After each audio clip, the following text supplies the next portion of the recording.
Kaum muslimin jamaah Jumat yang dimuliakan Allah, seperti yang kita ketahui bersama, salah satu cara agar kita bisa berhasil dalam hidup adalah dengan meneladani orang-orang yang berhasil, meneladani orang-orang yang sukses, orang-orang yang berusaha untuk sukses di dunia dan di akhirat.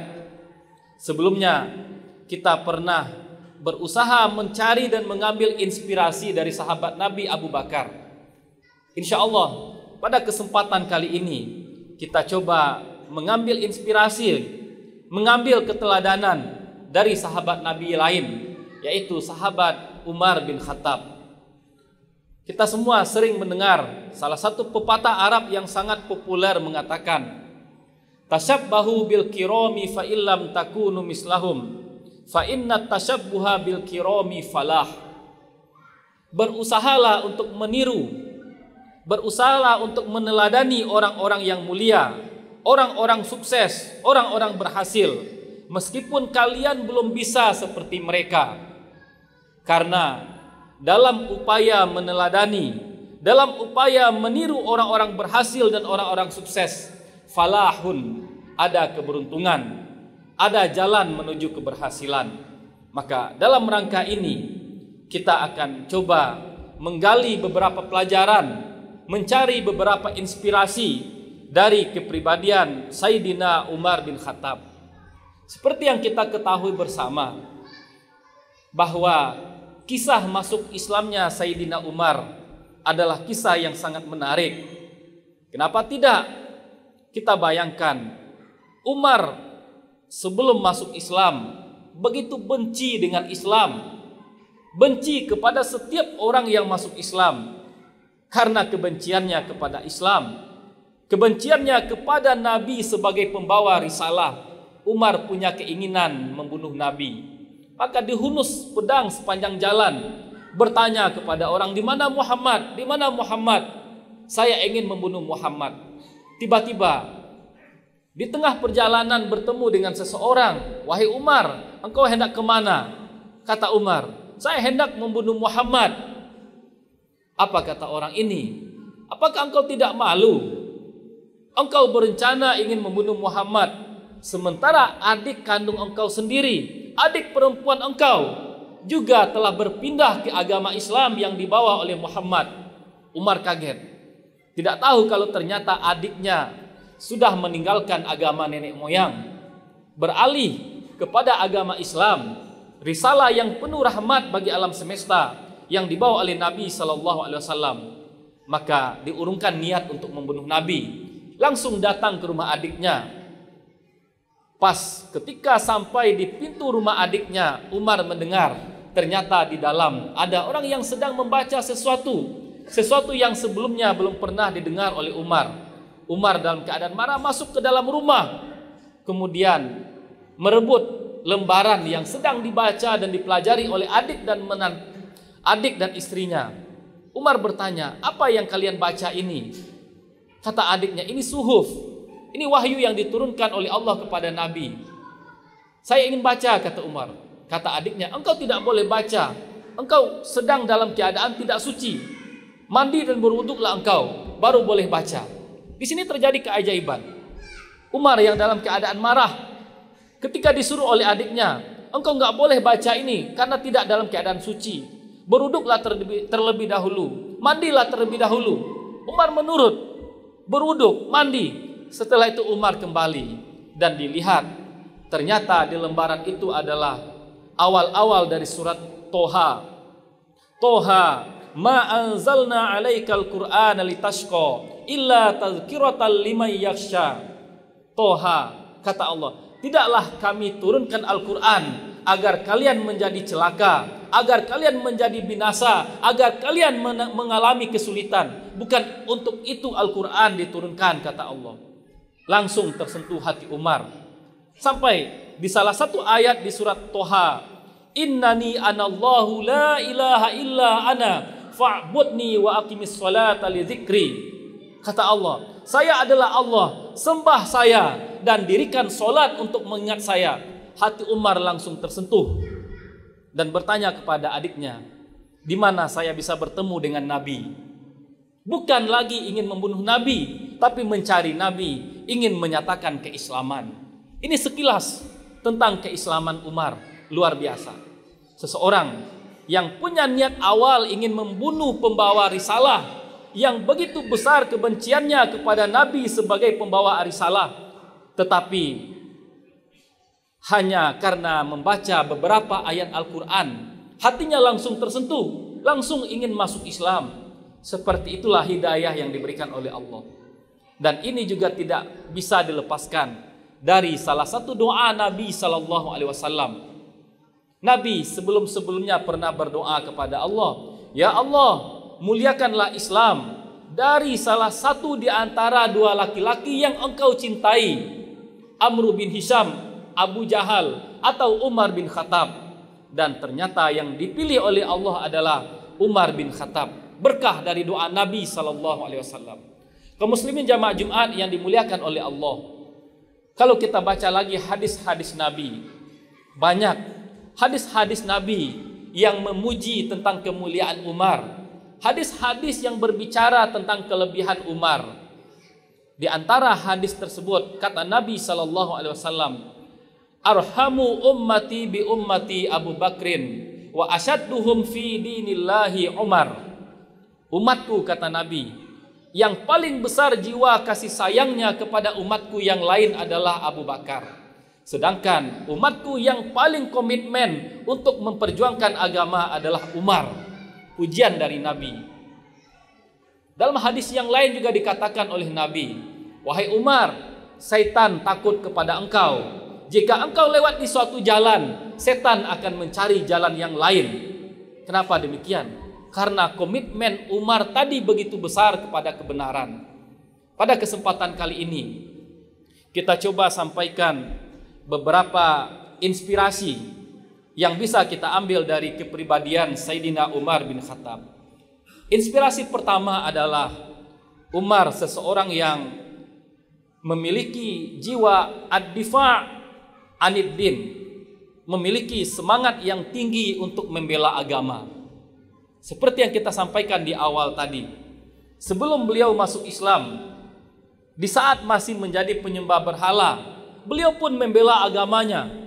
Begitu cinta kepada agamanya, benci kepada orang yang tidak sekeyakinan dengan beliau, ingin menyakiti sahabat-sahabat yang lebih dahulu masuk Islam, bahkan ingin membunuh Nabi. Dan hebatnya, setelah beliau masuk Islam, kecintaannya kepada agama tidak berkurang. Kecintaan dan pembelaannya kepada agama semakin bertambah. Ini yang kita lihat dari Sayyidina Umar.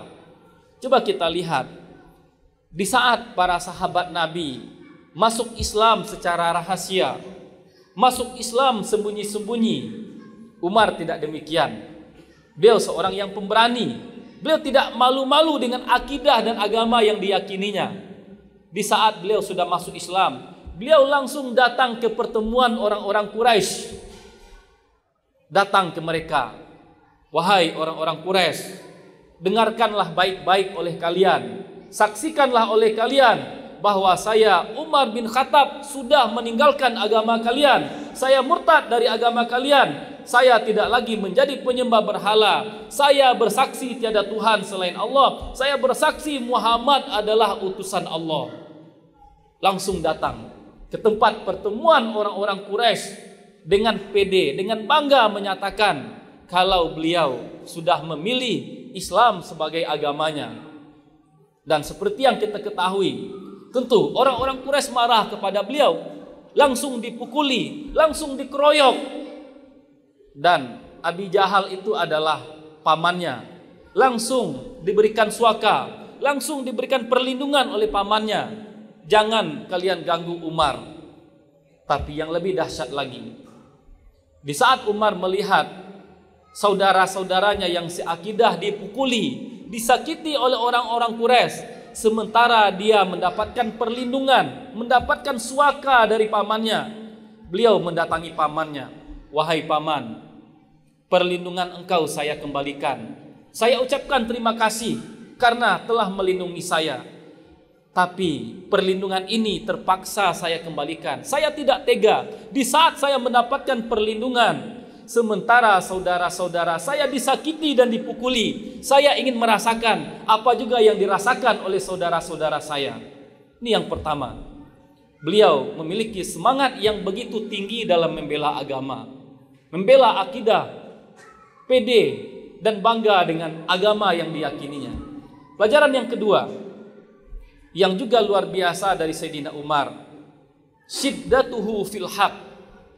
Beliau punya komitmen yang tinggi dalam hal kebenaran. Kita misalnya membaca dalam kisah perjanjian Hudaibiyah. Di saat perjanjian Hudaibiyah, Umar melihat ada beberapa poin perjanjian yang di sini sangat merugikan umat Islam dan menguntungkan orang-orang kafir. Umar tidak terima. Masa kita yang memperjuangkan kebenaran mau ditekan seperti ini, mau direndahkan, mau dilecehkan seperti ini? Kebenaran itu selalu harus ditegakkan, kata Umar. Maka beliau langsung menemui Nabi. Wahai Rasulullah, kata Umar, alasna alal haq wahum alal batil. Bukankah kita berdiri tegak di atas kebenaran, sementara mereka berdiri di atas kebatilan? Wahai Rasulullah, jika kita berperang melawan mereka, bukankah yang meninggal di antara kita akan masuk surga, sementara yang meninggal di antara mereka akan masuk neraka? Kenapa kita seperti ini, wahai Rasul? Kenapa kita mau agama kita direndahkan seperti ini? Apa jawaban Nabi kepada Umar? Anan Nabi, ana Rasul. Saya Nabi, wahai Umar. Saya Rasul, wahai Umar. Dan Allah tidak akan pernah menyia-nyiakan kita. Kemudian Umar pergi lagi kepada Abu Bakar, ingin menguatkan Abu Bakar. Kita berada di atas kebenaran. Mengapa kita mau merendah? Mengapa kita tidak benar-benar memperjuangkan kebenaran ini? Ini yang ada dalam diri Umar. Jika kita berada dalam kebenaran, yang kebenaran ini harus benar-benar kita perjuangkan.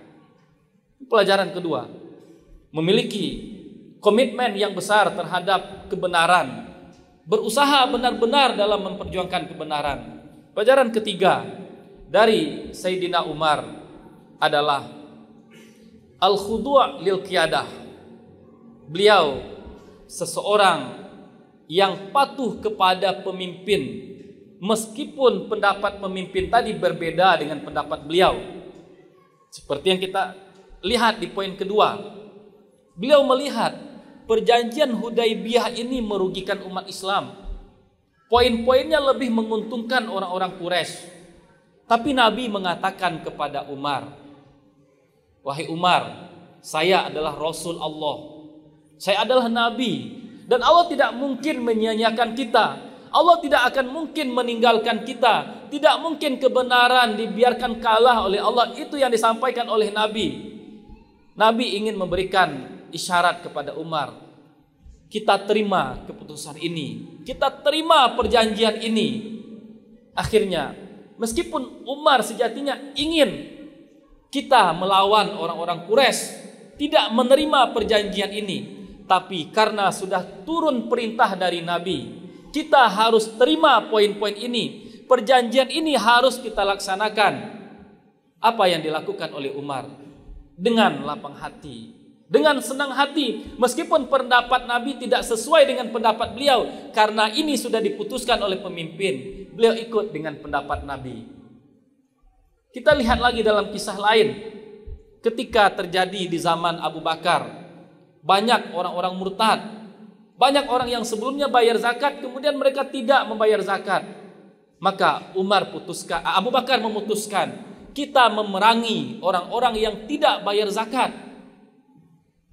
Umar awalnya menolak, karena tidak semestinya orang-orang yang membayar zakat ini diperangi. Tetapi setelah berdialog dengan Abu Bakar tetap memutuskan, kalau orang-orang yang enggan, yang tidak mau membayar zakat harus diperangi. Umar yang semula menolak, tapi karena ini sudah diputuskan oleh pemimpin, sudah menjadi keputusan bersama, beliau tanazul, beliau mengalah dari pendapatnya, ikut kepada pendapat yang sudah diputuskan oleh pemimpin. Luar biasa Sayyidina Umar. Meskipun punya semangat yang tinggi dalam memperjuangkan kebenaran, tapi dalam hidup bersama, dalam hidup berjamaah, dalam hidup berorganisasi, untuk menjaga keutuhan jamaah, menjaga keutuhan organisasi, tidak bisa mengedepankan pendapat pribadi, harus patuh dan taat kepada pemimpin. Pelajaran terakhir dan keempat yang ingin kita ambil dari kepribadian Sayyidina Umar adalah syafaqatuhu ala ra'iyah. Beliau punya kasih sayang yang begitu besar kepada masyarakat yang dipimpinnya. Ketika beliau menjadi khalifah, diangkat menjadi pemimpin, orang-orang ketakutan, orang-orang khawatir, karena orang tahu Umar seorang yang keras, Umar seorang yang tegas, dan Umar bisa membaca ini. Orang khawatir melihat beliau. Maka ketika dilantik menjadi pemimpin, di antara yang disampaikannya dalam pidato adalah, saya tahu kalian takut dengan kerasnya saya. Perlu kalian ketahui, jiwa kerasnya saya itu dengan saya menjadi pemimpin, sikap keras saya tadi berkurang dan bertambah. Maksud berkurang adalah akan sangat berkurang kepada orang-orang lemah. Saya tidak akan berlaku keras kepada orang-orang lemah, dan dia akan bertambah kepada orang yang sewenang-wenang. Kerasnya saya akan bertambah kepada orang-orang yang zolim. Maka kita lihat dalam kisah yang begitu luar biasa. Ketika suatu malam Umar melakukan patroli, bertemu dengan seorang ibu yang untuk menenangkan anaknya, untuk menidurkan anaknya harus merebus batu. Ketika Umar tahu si ibu merebus batu, apa yang dilakukan oleh Umar? Kebetulan ketika itu Umar berjalan dengan pembantunya, dengan asistennya. Kata Umar, kita kembali ke Baitul Mal, kita ambil tepung, kita ambil daging, kita ambil makanan untuk si ibu. Apa kata pembantunya? Biar saya yang mengambilkan, wahai Umar. Tidak, kata Umar, ini menjadi tanggung jawab saya. Saya yang langsung kembali ke Baitul Mal, saya juga yang membawa ini semua untuk ibu tadi, kata Umar. Dan sampai di sana Umar langsung yang memasakkan. Sampai anak si ibu bangun, Umar bermain-main dengan anaknya. Kasih sayang yang luar biasa yang dimiliki oleh Umar kepada rakyatnya. Dan sebagai seorang pemimpin, pemimpin bagi keluarga, pemimpin mungkin bagi masyarakat, sikap kasih sayang ini sangat dibutuhkan agar tidak ada masyarakat yang terzolimi, agar tidak ada masyarakat yang tidak mendapatkan haknya, agar semua hak yang dimiliki oleh masyarakat terpenuhi. Inilah 4 pelajaran penting yang bisa menjadi inspirasi bagi kita dari kepribadian Sayyidina Umar bin Khattab. Aqulu qouli hadza astaghfirullah li wa lakum wa lisairil muslimin wal muslimat fa'tabiru ya ulil absar la'allakum turhamun.